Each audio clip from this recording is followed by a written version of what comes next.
पूरे भारत में भगवान शिव के 12 ज्योतिर्लिंग हैं। ये सभी ज्योतिर्लिंग स्वयंभू होने के साथ साथ पूर्ण ज्योतिर्मय है। शिव महापुराण के अनुसार इन 12 ज्योतिर्लिंगों में से तीसरे नंबर पर उज्जैन में शिप्रा नदी के पास स्थित महाकालेश्वर ज्योतिर्लिंग का नाम आता है और यहाँ खास है भगवान शिव की भस्म आरती। ये आरती बेहद ही अलग ढंग की होती है जो सुबह के 4 बजे की जाती है। कहते हैं कि शुरुआत में इसके लिए चिता की ताजी और गर्म राख का इस्तेमाल किया जाता था और इसी राख से भगवान महाकालेश्वर का श्रृंगार भी किया जाता था, लेकिन समय के साथ ये परंपरा बदल गई।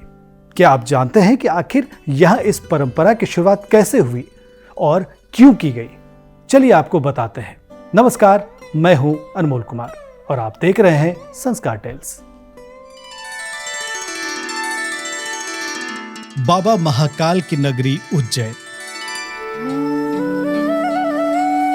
और यहीं स्थित है 12 ज्योतिर्लिंगों में से एक महाकालेश्वर। खास बात यह है कि सभी ज्योतिर्लिंगों में इकलौता महाकालेश्वर ही ऐसा ज्योतिर्लिंग है जहां दक्षिण मुखी शिवलिंग स्थापित है।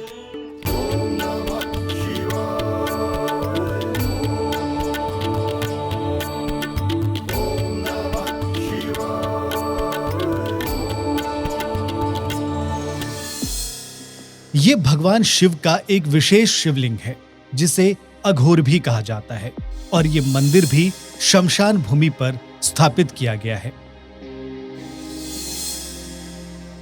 ऐसा कहने में कोई अतिशयोक्ति नहीं होगी कि ये इकलौता ऐसा शिवलिंग है जिसके श्रृंगार में भस्म का इस्तेमाल किया जाता है। शुरुआत में बाबा महाकाल के श्रृंगार और आरती के लिए चिता के भस्म का इस्तेमाल किया जाता था, लेकिन बदलते वक्त के साथ इस परंपरा में भी बड़ा बदलाव किया गया।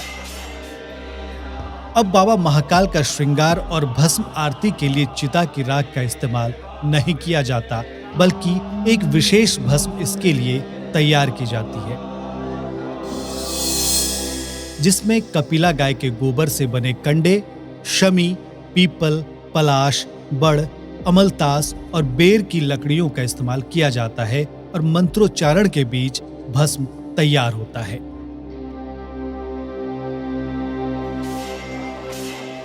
महाकाल मंदिर में हर रोज सुबह 4 बजे भस्म आरती और श्रृंगार की परंपरा सदियों से चली आ रही है।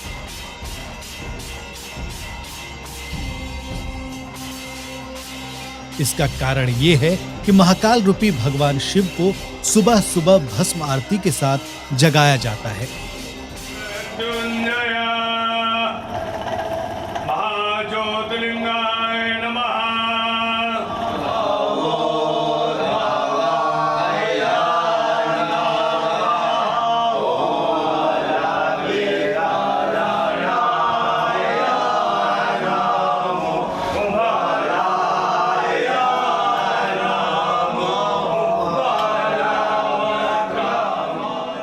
भगवान शिव को काल या मृत्यु का स्वामी माना गया है और शव से ही शिव नाम की उत्पत्ति भी हुई है।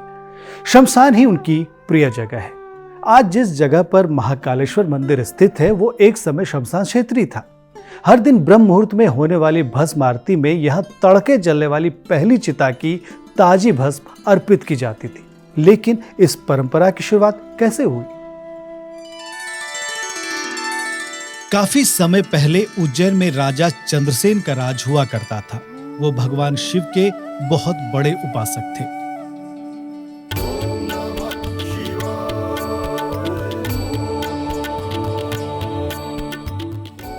सिर्फ राजा ही नहीं बल्कि प्रजा भी भगवान शिव को बहुत पूजती थी। एक बार पड़ोसी देश के राजा रिपुदमन और सिंहदत्त ने राजा चंद्रसेन के महल पर हमला कर दिया और महापराक्रमी राक्षस दूषण के माध्यम से प्रजा को काफी नुकसान पहुंचाया। राजा चंद्रसेन ने राज्य और प्रजा के संकट को देखकर महादेव से गुहार लगाई।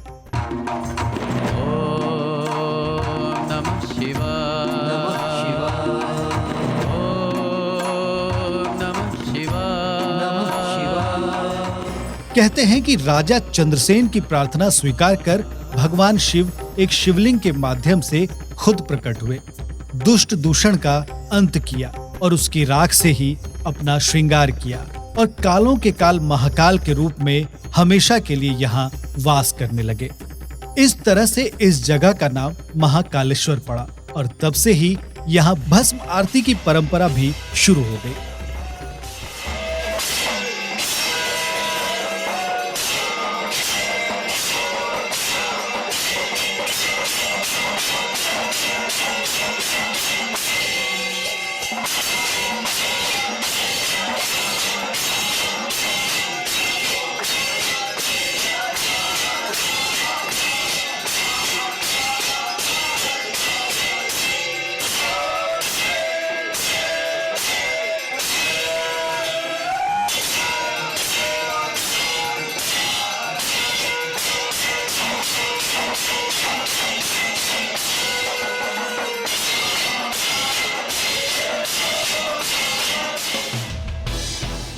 भस्म आरती की परंपरा बेहद अनोखी है।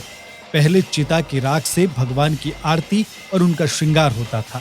शमशान में जलने वाली चिता की अग्नि शांत होने के बाद राख को बटोरकर उसमें से अस्थियां अलग कर ली जाती थी और फिर एक सूती कपड़े में छानकर राख को बांध लिया जाता था और फिर उस भस्म से आरती और श्रृंगार किया जाता था।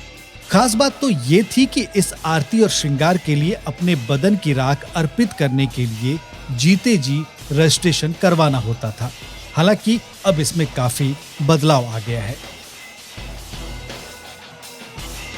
इस आरती को पहले अघोरी करते थे, लेकिन अब मंदिर के मुख्य पुजारी के द्वारा ये की जाती है। इस आरती के दौरान पुरुषों को विशेष रूप से धोती पहननी होती है और इस दौरान महिलाओं का गर्भगृह में प्रवेश वर्जित रहता है। साथ ही उन्हें भस्म आरती देखने की भी मनाही रहती है।